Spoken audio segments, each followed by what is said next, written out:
पहले अपने शिव गुरु के चरणों पर प्रणाम करती हूँ, मैया पार्वती के चरणों पर प्रणाम करती हूँ, सभी गुरु भाई गुरु बहना के चरणों पर प्रणाम करती हूँ, माता पिता के चरणों पर प्रणाम करती हूँ। मेरे प्रणाम को स्वीकार कीजिए। गुरु भाई गुरु बहना कथा सुनाने जा रहे हैं, कृपा करके कथा को ध्यान से सुनिएगा। ध्यान से सुनने से ज्ञान मिलता है। आधी अधूरी कथा नहीं सुनना चाहिए, क्योंकि शिव गुरु का अपमान होता है। पूरा कथा सुनने से कथा के रहस्य के बारे में पता चलता है और ज्ञान भी मिलता है कि कथा में क्या बताया गया, क्या समझाया गया है। क्योंकि जब हम लोग पूरा कथा सुनते हैं तो कथा में ज्ञान मिलता है, अच्छे बुरे का पहचान होता है। इसलिए कथा को हमेशा पूरा सुनना चाहिए। अगर मेरा एक कथा आपको अच्छा लगेगा तो कमेंट में लिख के जरूर भेजिएगा। चैनल को सब्सक्राइब कर लीजिए। जो भी मैं नया नया कथा डालती हूँ, वीडियो डालती हूँ अपने चैनल पर है। जब आप चैनल को सब्सक्राइब कर लीजिएगा तो हमारे कथा आपके पास पहुंचता रहेगा। आप हमारे कथा को ऐसे देखते रहिएगा, अपना प्यार देते रहिएगा। एक गांव में एक राजा रहते थे। एक राजा रहते थे। वो राजा के बच्चे नहीं थे। पति पत्नी, रानी और राजा दोनों रहते थे। राजा के धन दौलत बहुत था, लेकिन जो राजा थे वो महादेव के भक्त थे, महादेव के पुजारी थे। बहुत पूजा पाठ, घर में भी महादेव के अपना शिवलिंग स्थापित किए थे। घर में भी पूजा पाठ करते थे। समय मिलता था तो बाहर भी मंदिर में चले जाते थे। लेकिन जो रानी थी वो महादेव का पूजा पाठ या किसी भी देवी देवता का पूजा पाठ नहीं करती थी। एक तरह से उसको धन का अहंकार था, क्योंकि जो राजा धन दौलत जितना भी कमाए थे, बनाए थे, वो सब रानी के नाव पर कर दिए थे। अब धन दौलत जब रानी के नाव पर था तो रानी के अंदर अहंकार था कि हमके महादेव का या किसी देवी देवता की जरूरत क्या है, क्योंकि मेरे पास तो धन दौलत है ही है, तो मैं क्यों पूजा पाठ करूं। राजा हमेशा कहते थे रानी से कि रानी, कम से कम पूजा पाठ, एक लोटा जल तो महादेव के चढ़ा लिया करो। इंसानी रूप में जन्म हम लोग लिए हैं, पता नहीं किस जन्म का कर्म का पाप है जो हमें एक औलाद हमारे पास नहीं है। हम औलाद से वंचित हैं। धन दौलत है लेकिन औलाद नहीं है। कम से कम इस जन्म में, इंसानी रूप के जन्म में जो हम पाए हैं, इसमें तो पूजा पाठ कर लो ताकि अगला जन्म अच्छा बीतेगा। रानी बोलती थी अगला पिछला कौन देखा है। जब मरने के बाद कौन जानता है कि हम पहले किस रूप में, किस इंसानी रूप में, एक जानवर के रूप में जन्म लिए थे, और जब मरने के बाद कौन किसको याद रहेगा। सो आप करिए ना, आपको मन है पूजा पाठ करने का, आप करिए। मेरा मन नहीं कर रहा, मैं नहीं कर रही। राजा बोले ठीक है, कोई बात नहीं, तुम्हारे समझाना ही बेकार है। एक दिन क्या हुआ कि राजा बोले कि रानी, मैं जा रहा हूँ तीर्थ धाम पे, सोच रहा हूँ कितना धन दौलत है, कई तीर्थ धाम चल के नहा धो ले भी लेंगे, कुछ मंदिर और गुरुद्वारे में दान पुण्य भी कर देंगे। रानी बोली कि ठीक है, आपको जाना है आप जाइए, हम अपना धन दौलत छोड़ के कहीं नहीं जाएंगे तीर्थ धाम पे। राजा बोले ठीक है, तुम्हें नहीं पसंद मत जाओ, लेकिन मैं तो जाऊंगा, लेकिन कुछ दिन हम नहीं आऊंगा, कुछ महीने आप संभाल लेना घर को। रानी बोली आप टेंशन मत लीजिए, सब यहाँ हो जाएगा, आप जाइए। राजा चले गए, सब अपना राजकाज छोड़ के। अब रानी, जब कोई द्वार पर भिखारी आता था तो रानी भिक्षा भी नहीं देती।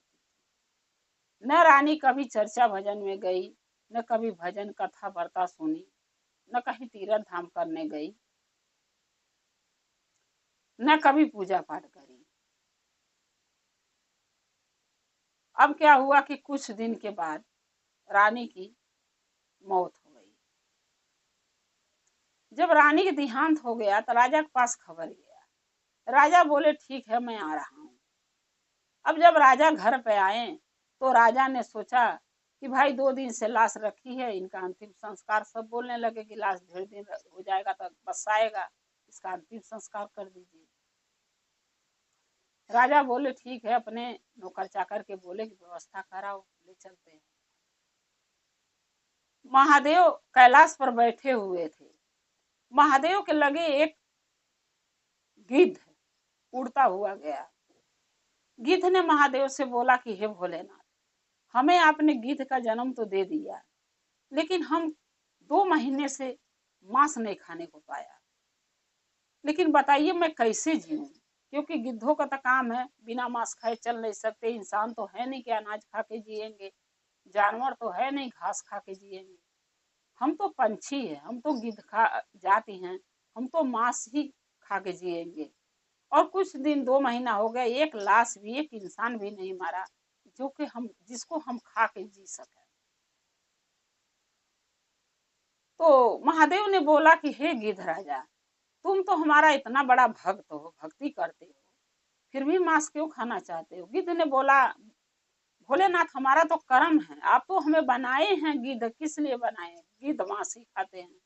महादेव बोले वो तो ठीक है, लेकिन तो अब 2 महीने से नहीं खाए हो तो इसमें हम क्या कर सकते हैं?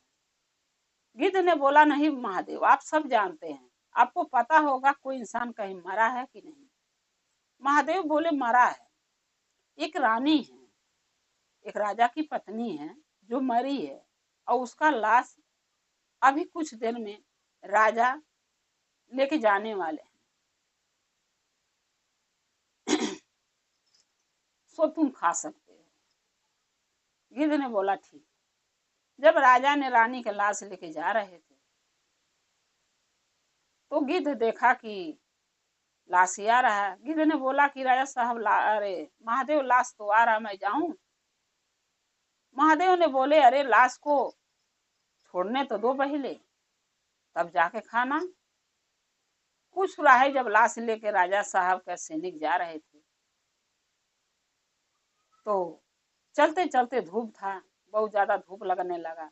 सैनिक ने बोले कि राजा साहब, लाश यहीं रख के थोड़ा छहा लें। राजा ने बोला ठीक है।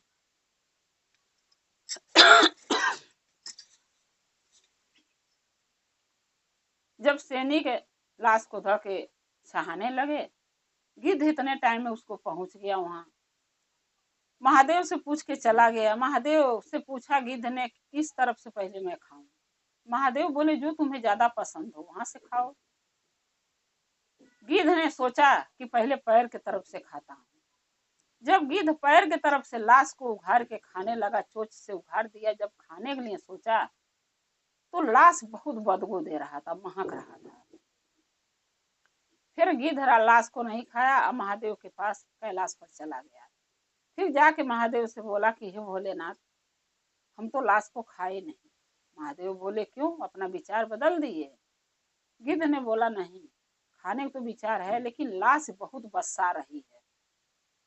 लग रहा ना ये जो रानी है कहीं तीर्थ धाम नहीं करी है अपने पैरों से, कोई अच्छा जगह कभी पाक जगह पर गई नहीं है इस पैरों से, इसलिए उसके पैर का मांस बहुत बदबू दे रहा है।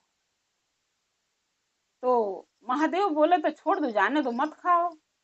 गिद्ध ने बोला, नहीं भोलेनाथ, बिना खाए तो हम जी नहीं पाएंगे, 2 महीने से नहीं खाया हूँ, आप सोचिए कैसे मैं जी रहा हूँ। तो महादेव बोले, जाओ फिर ऐसा करो कि उसके हाथ की तरफ से खा लो। जब गिद्ध गया, उसका हाथ उघाड़ा तो हाथ तो बहुत मुलायम, कोमल, सुंदर था। गिद्ध ने सोचा, इतना सुंदर इसका हाथ है, खाने में अच्छा लगेगा। जब गिद्ध लाश को उघाड़ के हाथ चोंच मार के खाने सोचा तो हाथ से बदबू आने लगा। तब गिद्ध कह रहा है, फिर उड़ के चला गया कैलाश पर। महादेव बोले, क्या हुआ, खा लिए?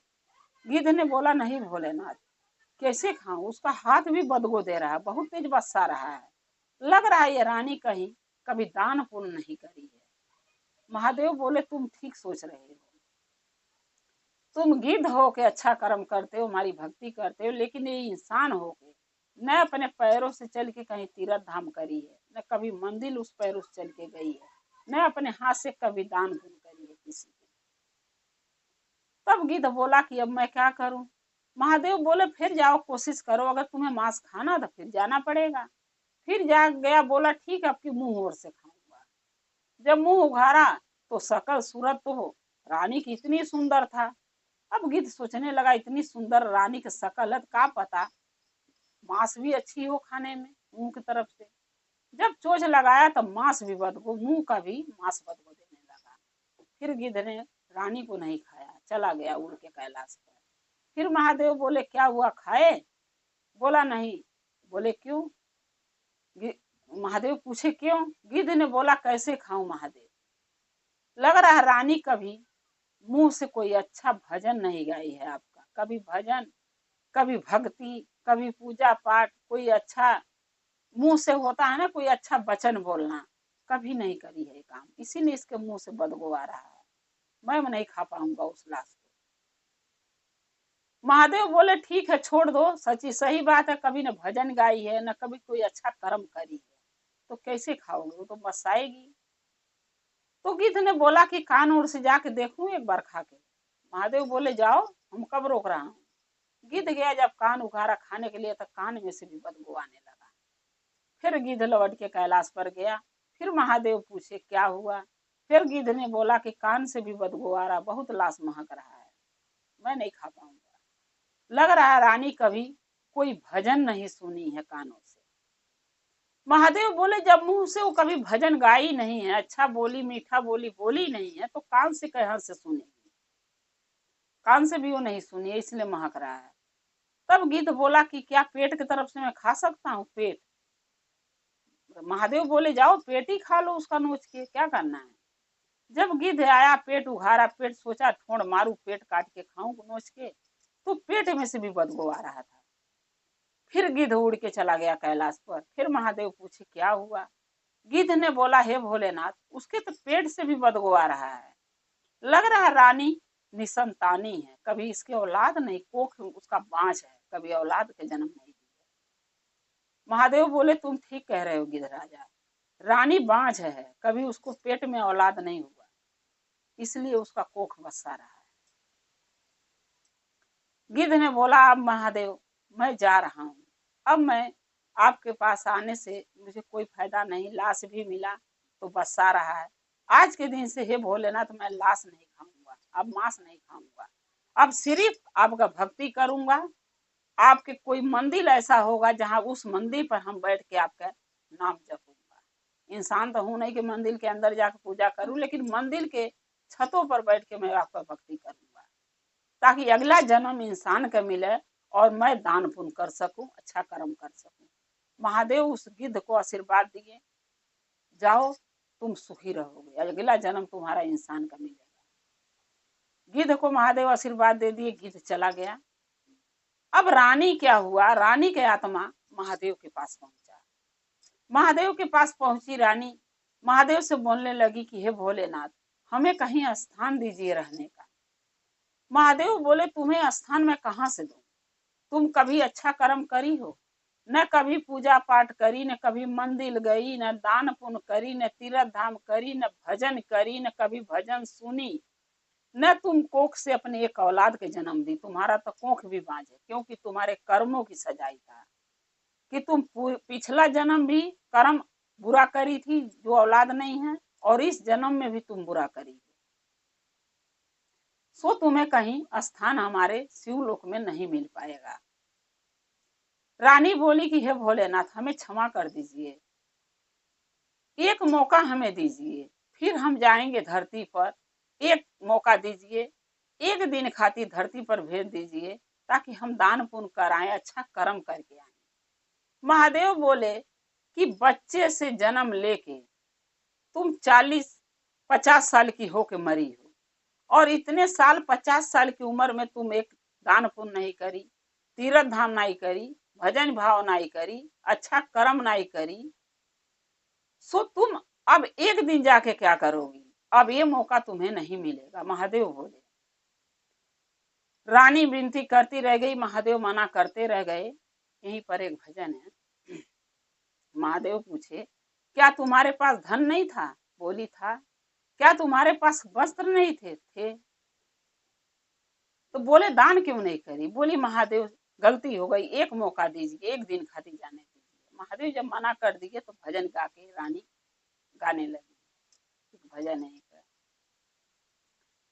डेहरी भरल चौरा छोड़ी आईनी हो, भोले जी कुछ न कैनी दान, बकसा भरल सड़िया छोड़ी आईनी हो, भोले जी कुछ न कैनी दान, एक दिन खातिर महादेव जाए देती हो, हम कैले अवती दान। एक दिन खातिर महादेव जाए देती हो, हम कैले अवती दान। फिर भोलेनाथ बोले कि तुम्हारे पास सब था, धन था, अनाज था, वस्त्र था। जब तुम इंसान रूप में थी, तुम्हारे पति बार बार राजा साहब कहते रह गए, दान कर लो, पुण्य कर लो, अच्छा कर्म कर लो। तुमने अहंकार में धन के बात ही नहीं सुनी। तुम्हारे पास जेवर थे, कुछ नौकर चाकर को दान कर दी होती, आज जो तुम पुण्य का काम होता हो। बोली महादेव एक रात के जा, एक दिन खाती जाने दीजिए। फिर गा रही है कि पेटी तिजोरिया भरल गहना छोड़ियनी हो, भोले जी कुछ न कैनी दान। बैंकवा भरल रुपया छोड़ियनी हो, गुरु जी कुछ न कैनी दान। एक दिन खातिर भोले जी जाए देती हो, हम कई अवती दान। एक दिन खातिर महादेव जाए देती हो, हम कई अवती दान। महादेव बोले देखो, यही भजन, यही अच्छा कर्म अगर तुम इंसान रूप में जब पृथ्वी पर, धरती पर थी तब करी होती, तो शायद आज तुम्हें अच्छा स्थान देने के लिए, अच्छा जन्म देने के लिए हम सोचते। लेकिन अब क्या फायदा, अब तो तुम सारी गंवा दी। अब एक रास्ता तुम्हारे पास है कि तुम जीवन भर भटकोगे। तुम्हें न कोई चीज का जन्म मिलेगा, न इंसान का, न पंछी का, न जानवर का। तुम्हारी आत्मा जीवन भर ऐसे ही भटकेगी, कभी कोई चीज का तुम्हें जन्म नहीं मिलेगा। रानी मजबूरन वहां से उसका आत्मा चला गया। अब जीवन भर रानी का आत्मा भटकने लगा। और महादेव क्या करेंगे ये बताइए गुरु बहना। जब हम धरती पर इंसान बन के जन्म लिए हैं, महादेव के गुरु नहीं बना रहे हैं, कोई देवी देवता महादेव भोलेनाथ के मान नहीं रहे हैं, पूज नहीं रहे हैं, उनका नाम चर्चा भजन नहीं कर रहे हैं, कई तीर्थ धाम करने नहीं जा रहे हैं, दान पुण्य नहीं हाथों से कर रहे हैं, तो क्या फायदा इस शरीर का जन्म लेके इंसान का। इसीलिए कहते हैं गुरु भाई गुरु बहना, अगर हम इंसान के जन्म लिए हैं धरती पर, भगवान महादेव हमके भेजे हैं, तो बच्चे के लिए आज ले जिए, पति के लिए जिए, घर परिवार बनाने के लिए जिए। अब कुछ समय ऐसा होता है जो खुद के लिए जीना पड़ता है, खुद के लिए कुछ करना पड़ता है, जो अब हम लोगों का समय है कि अब कुछ दान पुण्य करना चाहिए, भजन करना चाहिए, चर्चा करना चाहिए, तीर्थ धाम करना चाहिए, दान पुण्य करना चाहिए, अच्छा कर्म करना चाहिए, भजन भाव करना चाहिए, ताकि हमें महादेव के चरणों में स्थान मिले। महादेव अपने चरणों में हम लोगों के रखें, कहीं थोड़ा जगह हमारे लिए भी मिले महादेव के चरणों में। इसलिए अच्छा कर्म, दान पुण्य, पूजा पाठ, महादेव का चर्चा भजन बहुत जरूरी है गुरु बहना। अगर मेरा ये कथा आपको अच्छा लगा होगा तो कमेंट में लिख के जरूर भेजिएगा। चैनल को सब्सक्राइब कर लीजिए। जो भी मैं नया नया वीडियो कथा अपने चैनल पर डालती हूँ आपके पास पहुंचता रहे। आप हमारे कथा को ऐसे देखते रहे, अपना प्यार दुलार देते रहें। हम और आप शिव परिवार से ऐसे ही जुड़े रहें। हर हर महादेव, घर घर महादेव। महादेव के दया और कृपा सभी गुरु भाई गुरु बहना पर, सभी भक्तों पर सदा बना रहे। शिव गुरु सदा आप लोग के साथ में। जय शिव गुरु महादेव।